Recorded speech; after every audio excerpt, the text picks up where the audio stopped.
Hi everyone, how are you guys doing? Welcome back to our channel. My name is Maki of My Transgender Date.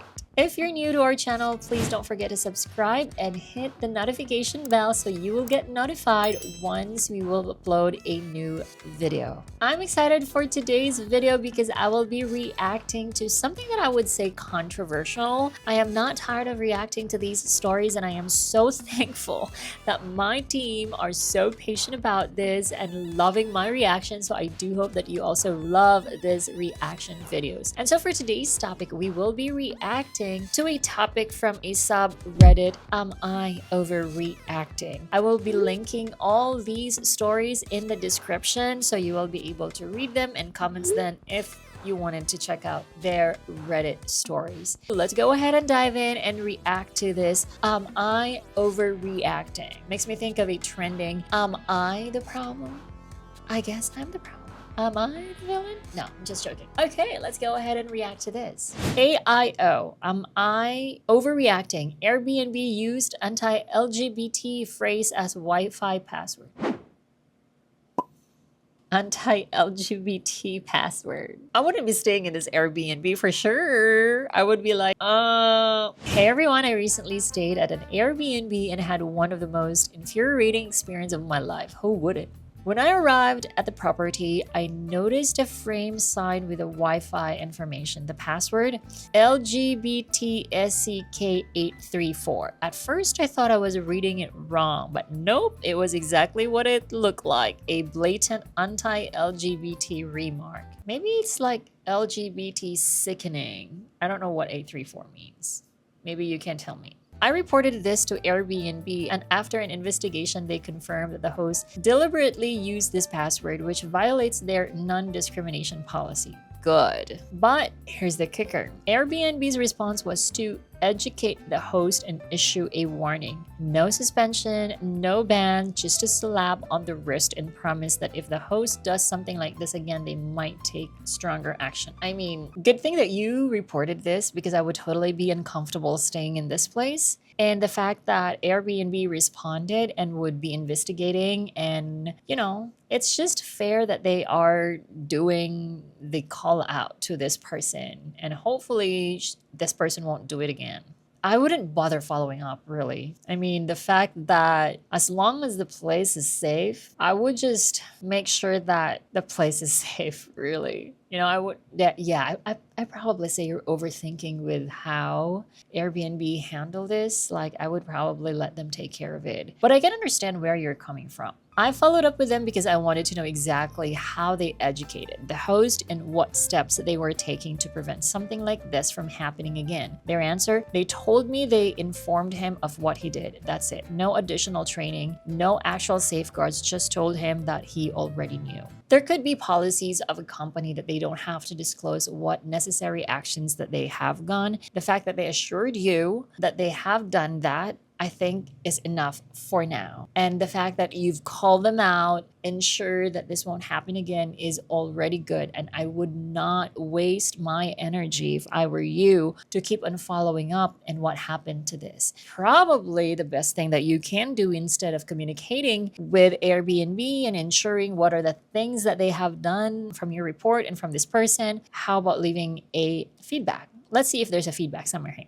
As someone who has LGBTQ family members and friends, I'm livid. This wasn't a minor oversight or an innocent mistake. No, totally not. And it was so good of you to call them out and report it to Airbnb. It was an intentional, hateful act. Airbnb's weak response make me feel like they're prioritizing keeping hosts on their platform over actually standing up for their so-called inclusive values. I think that's the part where you actually overthink. But I am so happy that you actually share this, because at least now we know that there are really hosts who are using these platforms in order to spread their discomfort towards the rainbow community. Am I overreacting for being this angry about their lack of action? Yes, totally.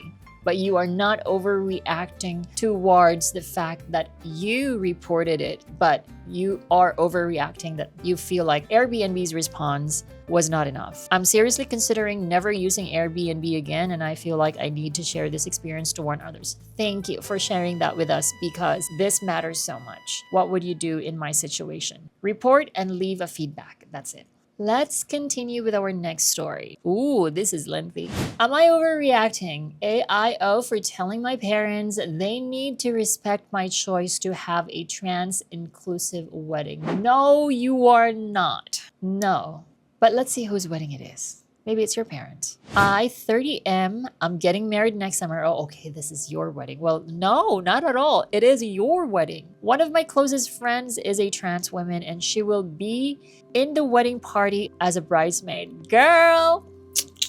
I mean, this is giving. Wearing a dress like the other bridesmaids. My fiance and I want a wedding that reflects love, joy, and respect for the people closest to us. Thank you so much.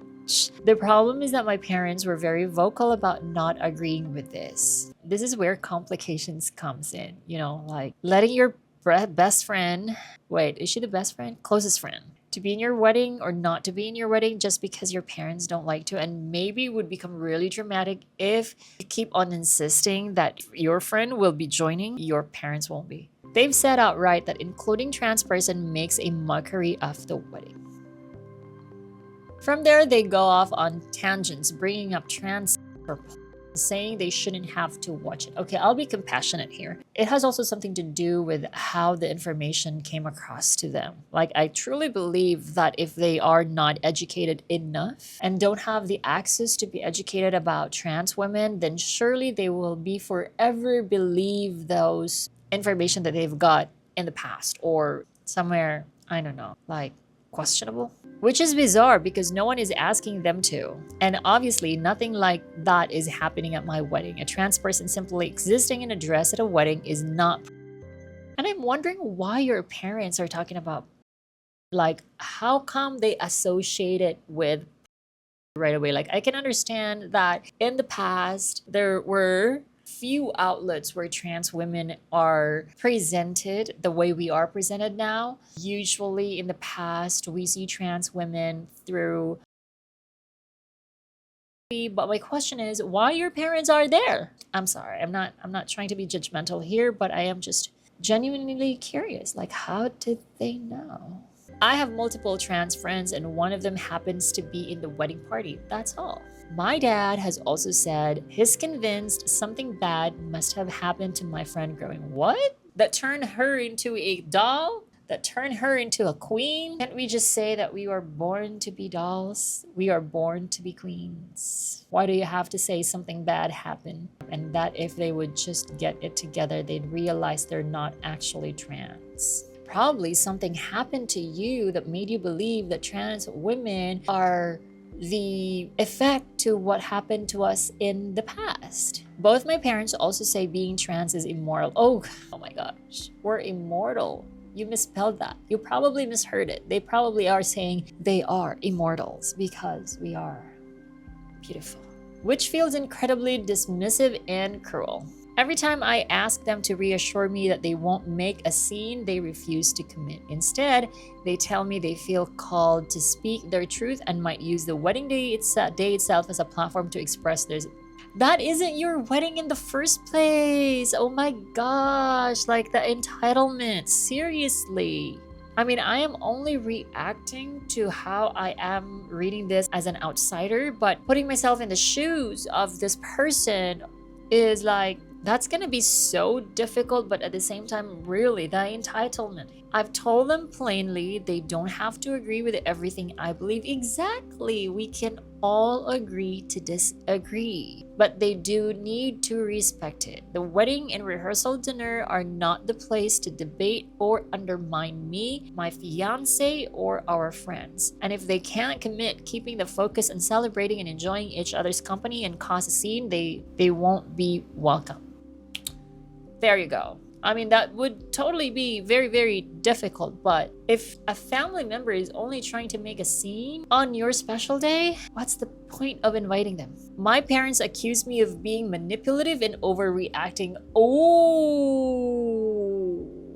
how do you call that thing? The reverse card. OMG. What the heck? A reverse card. They're actually the one who is overreacting and who is being manipulative. But I feel like I'm just setting a boundary to protect my wedding. I don't want this day hijacked by hostility. Exactly. Boundaries is what we need. So am I overreacting by drawing a hard line with my parents? Or is it reasonable to say they shouldn't come if they can't respect a trans-inclusive wedding? They're not welcome. You're not overreacting. In fact, you are entertaining their belief and their emotions, which is completely the opposite of just being dismissive. And their reaction to you approaching them is actually quite dismissive. So you are not overreacting. We trans women exist. It's quite brave for you to set those boundaries because not everyone can do that, especially on your special day, especially with parents. This friend of yours is the luckiest. So thank you. Next story. AIO, am I overreacting for laughing when my coworker said his gender fluid depending on the moon phase? Probably it's also a joke. So this happened last week at work. We were chatting during lunch and one of my coworkers, he's very into crystals, astrology and all that, casually said, I would totally be, I wouldn't be weirded out, but I would be like, let's see, I'm gender fluid, like I kind of shift depending on the lunar cycle. I thought he was joking. I thought it's a joke too. I chuckled and said, wait, like tides and pronouns? He went completely quiet. Later that day, I got a message from our team lead saying someone felt mocked for their identity and I should reflect on my biases. I mean, this is quite difficult because for someone who belongs to the rainbow community, I wouldn't be laughing at it, but I would be like, really? Or it has something to do with age, that I'm a millennial and I couldn't get what the younger generations are saying. I don't know, but if you're gonna say this to someone who is not part of the rainbow community, they would totally be confused. Like, let's just be honest here, you know. Gender fluid exists, but telling some people, or you know, telling it publicly, sharing it publicly, like a lunar cycle, a little bit confusing. Like I am too. I thought you just made a joke. Now I'm being asked to attend a sensitivity awareness session. I think the overreacting part here is actually you getting a message from your lead team. I think that was a little bit, that was like overreacting from your company, I would say, but it also depends on how you deliver it. Like that person could actually, you know, educate you, like probably like I am serious, you know, like trying to clarify things. I wasn't trying to be mean. Exactly. I didn't see it as mean. It just caught me off guard. I really thought it was a joke. Now people are acting like I committed some hate. Am I overreacting or is this getting out of hand? I'm so confused. Like it could have been okay to just like get your attention and be educated about it, because again, I would totally see it as a joke as well. But I think the overreacting part is when you receiving a message. Let's see the next story. AIO, am I overreacting? My nephew wears our dresses. One of those days where I was still a boy and I love imagining wearing dresses. But let's see how you reacted to this. Before everything, I'm pro LGBT. I hate this line. Like before anything else, I love LGBT. Before anything else, I respect LGBT. Before anything else, I love LGBT. I feels like there is something bad happening after that. I am on the spectrum myself. I would be proud and happy if I had a queer kid and I would support them. However, my siblings wouldn't because they are religious and we are from the most country out there. Unfortunately, gay people get the penalty in my country. Oh, my sister is super religious and I don't know much about her husband, but he is probably one of those Sigma males. My sister is against my 2-year-old nephew wearing or doing any girly things. This is sad. Even as little as dancing, but it is getting out of her hands. I respect the rules and find ways to disallow my nephew from wearing my dresses and skirt. Like I say, this is mine only, or this is only for big people, instead of making it about gender. That's nice of you to say that.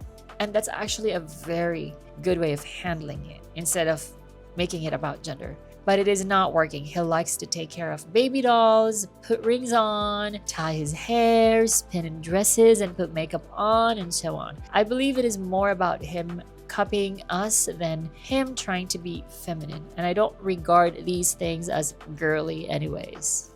Thank you. My issue here is that soon he will go back to his country and live with his dad. Oh no. I hear that his dad is harsh. I'm afraid if he sees these behaviors that he would hit him and break his heart. That is why I try to stop my nephew from being feminine. So it comes from a good place. So I don't think you are overreacting. Even though I don't care about any labels such as gay or trans and don't think anything he is doing is girly. Edit, my question is, should I be more clear and strict and tell my nephew? No, just tell your nephew that you can't wear these things. You are a boy, you can't play with this. You don't have to say that, which is against my belief, but could protect him in the future. I can understand that you're only trying to protect him and you're doing these things out of good faith. What you said earlier was already good enough. You are probably the only person in that house where your nephew feels comfortable, feel accepted. Better don't say anything that would make him feel unseen. I can't believe this is still happening. Like, why can't they let kids be kids? I mean, I've been there, but I can understand my family also did that because of they want to protect me. And I believe that I'm not alone in that. There's so many trans kids who also experienced this. And back then, especially prior to the popularity of trans issues, we were in the hands of religious, conservative, and strict, but I didn't expect that this is still happening. I think it's an eye-opener that we still have to continue educating people because we need to break the cycle. Let kids be kids. And I'm scared for like you sharing that his father can be harsh. I hope he found safety and love in his own home. It's a difficult thing to take care of, especially if it's not your own kid. So maybe talk to your sister about it, I guess. Am I overreacting in these reactions? I hope not. And I hope that you're loving these reaction videos because I am loving it. And if you like this, please don't forget to give me a thumbs up. I'll see you in my next video.